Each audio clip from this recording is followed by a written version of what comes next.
This video how-to will cover timing belt replacement on the 2-liter SPI split port induction Ford engine, commonly found in the Escort and the Focus, maybe a few other cars. I really don't feel like looking it up. First you want to start by making sure that you get the car securely jacked up and placed on a jack stand. You can see here there's a nice little spot in the back of the control arm where the jack stand fits nicely. No room for it to move around and fall off. I've already got the tire out of the way to make it easier to show you how to do that. If you're not using impact tools, I feel sorry for you. You might want to go ahead and loosen the lug nuts on the wheel first if you're not using an air tool. Otherwise your wheel's just going to spin when you try to remove it. So go ahead and get the car put up on jack stands. Remove your passenger side front wheel, and then after you get done with that, you'll need to remove this splash shielding. You can see this plastic here. This covers the bottom of the belt, the serpentine belt and everything down here to be in the way. So you got a 10mm there, another one here, one down there. Then you look under the car.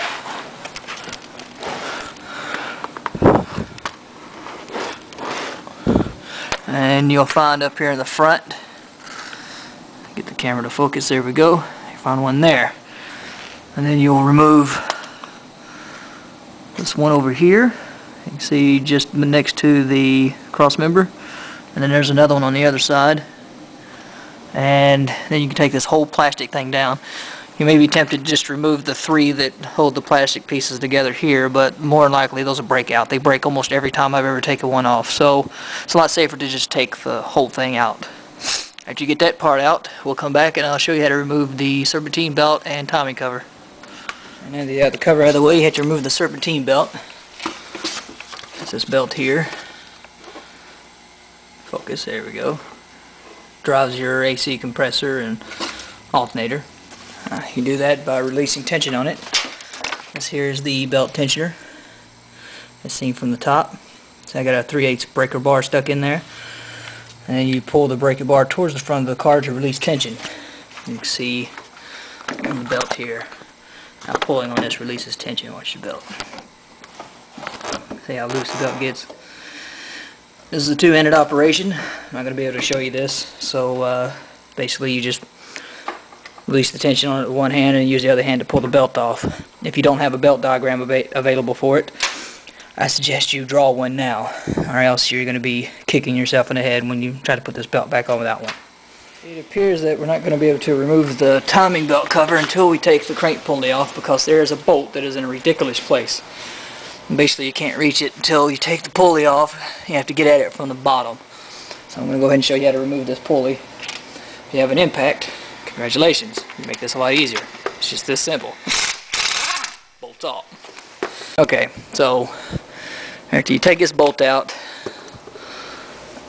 pull out this piece. Oh, well, yeah, of course, it's never that easy. You may have to give it a few whacks with a hammer. So this thing was kind of tight, so give it a few. Oh, I can't see too good there. There we go. Give it a few taps with a hammer. You can see it's kind of getting wobbly now. Might be enough to get it over there. Especially if I use both hands. I'll try to set this up so you can see. There we go. Now that it's off, we can get to this stupid little bolt down here. Figure out what size it is. You can be more prepared than I.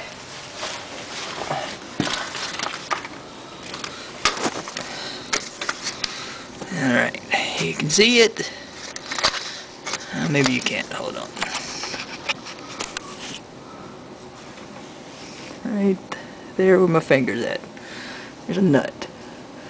And that is an 11mm. And there's also an 8mm over here that needs to come out. The rest of them are up top. So take these 2 out, and I'll show you the ones up top you need to take out, and then you can take the cover off. As you got those 2 ridiculously placed nuts and bolts out, it's time to move upstairs. There's going to be a nut here, a nut there, and then there another retarded spot. There's 2 bolts, one in each of these holes down here.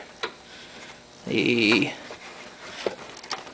a hole where his finger's moving it, and there's another one just across from it over here. It's kind of an indentation. These are 8s. The 2 nuts up here are 11s. If you can't find an 11, you could use a 7/16. I believe that's, yep, 7/16. So, to get those off, you can pull the front of the cover off, which again is not as straightforward as it should be.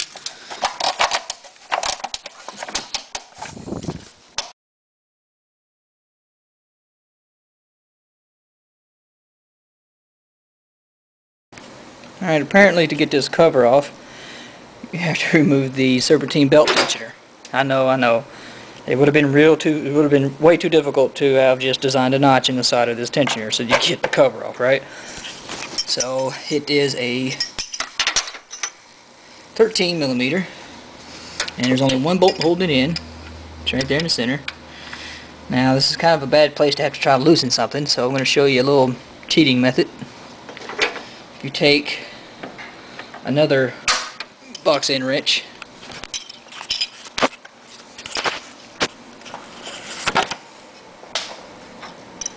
like so. Alright, this is the one that's going to be loosening, so pretend the bolt's down here. Alright, so when you want to loosen something, you take another box end wrench and you slide it on top like that. That gives you leverage. Now you can only do it the right way. If you do it the wrong way, you know, that would slip off. It'd be kind of stupid. You hurt yourself. And this would be if you were trying to tighten it. So since you're loosening it, you stick it on like this. That gives you more leverage. Alright.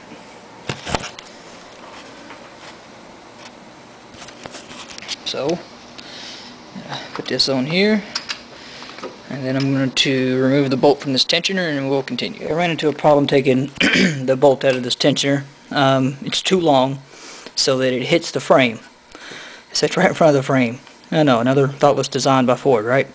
So what I did is I just took a piece of wood, stuck it under the oil pan, and then jacked the engine up enough so that I could pull that tensioner bolt out. Done and done, right? So now you can pull the tensioner out.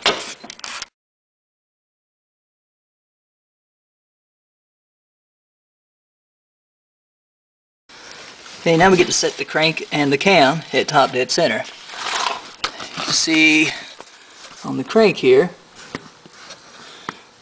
they've got a handy dandy little mark.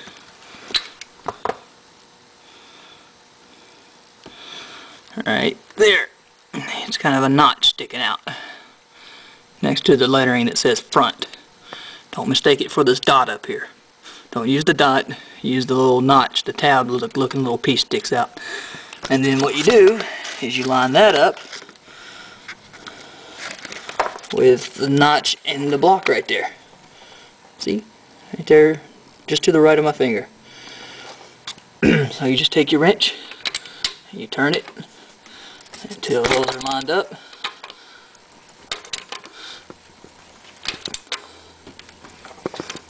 You're going to be fighting the compression of the engine. If you want to make this easier, you can remove the spark plugs, or you can eat some Wheaties. So if I can do this with one hand, certainly you can do it with two. Alright. See, I went past it just a little bit, so I'm just going to back it up.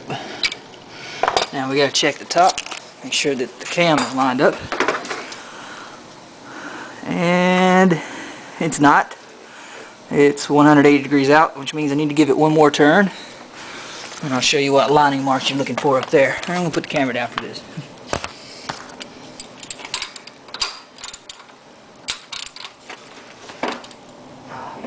Okay. Alright. Now, on the cam, what you're looking for, as you can see, a little tab just like on the bottom sticking up, a little pointer, and then just above that pointer is a dot, a little dot in the block. You line them up. Okay, now we need to loosen up the tensioner. It's a 10mm. See, it's a single bolt right there. I'm trying to do this through the camera, so so don't laugh at me. So you get this bolt loose, and you'll be able to use an Allen wrench. I'll show you where that's at on the slot here to release tension on the belt. And the tensioner, let's see, get this thing in focus. You can see a slot there shaped like an Allen head, and an 8mm Allen wrench fits in it. Now if you turn the Allen wrench counterclockwise, that relieves tension. So, get your wrench in there in such a way that you get plenty of room to relieve the tension on it.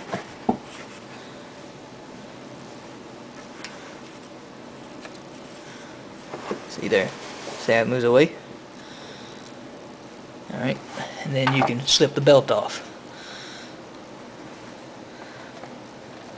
This is another one of those two-handed operations. In fact, since I'm installing a new tensioner, I'm going to go ahead and remove this one. That'll make it a whole lot easier too, because I won't have to deal with holding the tensioner still while trying to take the belt off. So if you're going to install a new tensioner, which I suggest you do if you're replacing a belt after 100,000 miles, then you just take that 10mm bolt out of the center, and you can pull the tensioner off.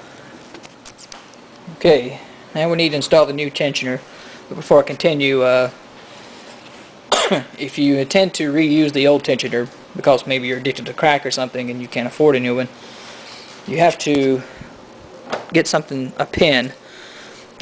Some people suggest a 1/8 inch drill bit in order to hold the tensioner at neutral so that you can install the belt. Now, you can see, there you go, see the hole right there?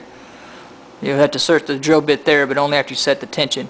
You won't be able to do this outside of the car, so you'll have to put it back, put the bolt back in it, and you can see how it's got a flat end on the bottom, and then you've got something sticking out of there at the bottom for the flat end to go onto. And once you get that in there, then you use that 8mm Allen wrench to turn it counterclockwise until you can insert the pin or the 1/8 drill bit into it. And you can see here the new one comes with the pin installed. And you can see this notch here with the pin sticking through it, and then you can see the notch here on the old one. What it is it's when you turn the hole, when you line that hole up that I showed you earlier, you have to stick the pin in so that it comes out here, and that'll keep the tensioner in place. So if you're going to reuse the old one, then you need to put it back in, or if you never took it out, actually you should have never taken it out, you need to get something to stick in there, a piece of thick wire. That looks like maybe a real good high quality thick coat hanger might work, but either way you'd have to stick that in there, put the pin through that small hole, and that way you can get the belt on without cussing. When you put the tensioner in, the new one, which you should, I really hope you do, you need to tighten that center bolt up between 15 and 22 foot-pounds after you set the tension on it. So I'll get into more detail of that later. So right now we're just going to stick the tensioner in and get the bolt pretty much just hand tight, finger tight, and put the belt on, and then I'll show you how to set the tension properly. So remember, you've got the flat piece on the bottom, and then you've got this part right here. Let me get some light in there for you. You got this part right here that the flat piece goes onto. In fact, if you look, you can actually see an outline of the shape of the back of the tensioner. So that's, you get that lined up properly, and you stick the bolt in, get it finger tight, and then I'll show you how to continue.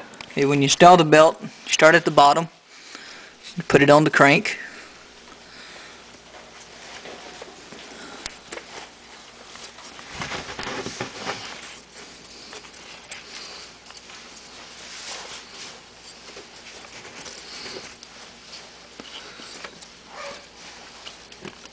Easier said than done, right? Of course, you won't be holding a camera. Alright, when you get it on, start at the bottom. I'll have to go up here, and it's catching on the outside of the engine. when you get it on, you start at the bottom here, and then you work your way in a counterclockwise direction. So after you get it on the bottom of the crank, you go up here, and you make sure it stays tight, and then you put it on the cam pulley, and then you put it around the tensioner, and then you put it around the water pump. And then after you get that done, I'll show you how to set tension on it. Okay, after you install the tensioner and get the belt on, I have to admit I had to cheat a little bit. I went from the left side and went clockwise because once you get the belt on up here, you really don't have enough slack to try getting it around the water pump and the tensioner too. So I just went from the left side and made sure I had no slack between the right side, like there wasn't enough slack to be off a tooth. So once you get the belt installed, make sure your timing marks are still lined up, which mine are, and then you pull that little pin out of the tensioner and it automatically adjusts your tension. Now it's still going to leave a lot of slack in it until you tighten the bolt. The bolt's supposed to be tightened between 15 and 22 foot-pounds. How they expect you to accomplish this, I don't know, because the smallest torque wrench I have, which measures inch-pounds, won't even fit in there with a socket on it, a short socket on it. So once you get it tight to where it feels like it's almost bottomed out, where before you have to really start pushing on it, it's about 1/8 of a turn after that it's to about 20 foot-pounds. I've been doing this long enough that I can kind of guess what the torque is. I know it seems kind of lame, but that's the best you're going to get unless you can find a torque wrench to fit in there. Alright, now you can see that there's not a, well, maybe you can't see because I don't have much light in there. As you push on the belt, you can feel that it's got a pretty good deal of tension on it. So what I'm going to do now is turn this over at the crank with the ratchet like we did before to line it up. I'm going to give it 2 full turns and then check your timing marks again. So I'm going to go ahead and turn mine and check my timing mark now. Okay, I got mine rotated twice, all my marks still line up, so now it's time to start putting it back together. I'm going to show you on the back of this timing cover, it has this little dust gasket that goes in it. It fell out when I took it off, so I just wanted to show you this in case yours fell out. All you gotta do is just put it back in here. It's probably going to fall out a bunch more times. So what I intend to do with this thing is I'm going to take a little bit of silicone and put it here at the top and then over here on the other side where it meets the bottom of the cover, so that way it doesn't fall out so easily.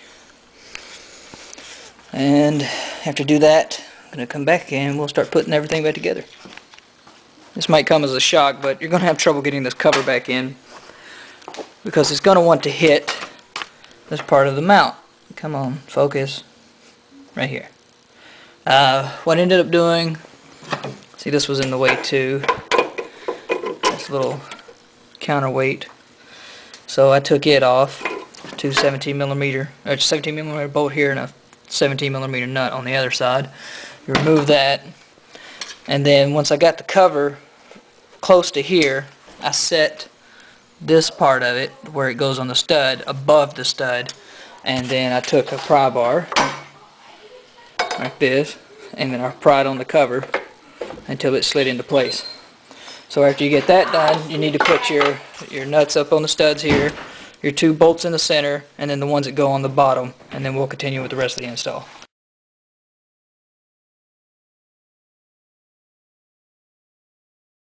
Okay, after you get your cover back on, you need to reinstall your tensioner.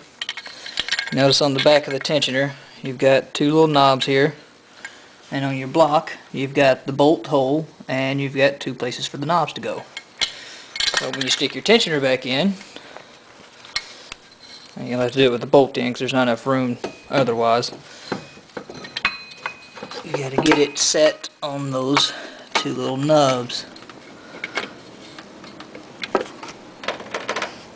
So you get the bolt hole lined up, and then you get that bottom and top nub lined up, and you'll be able to push it on all the way. If you can't push this on all the way, say it's flush against there, then you didn't do it right. You need to make sure you get this right or the tensioner is not going to work.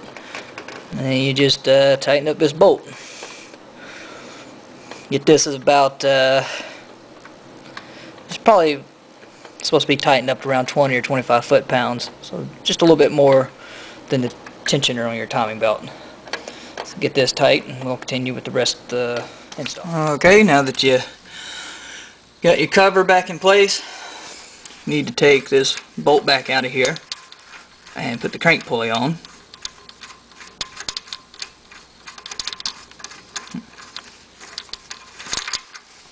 See, there's a notch here, and that lines up with the notch on the pulley. You just push it in place. You stick your bolt back in.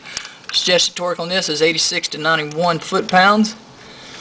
If you're not using an air tool or any kind of impact to put it in, I suggest you put some Loctite on it and get it as tight as you can.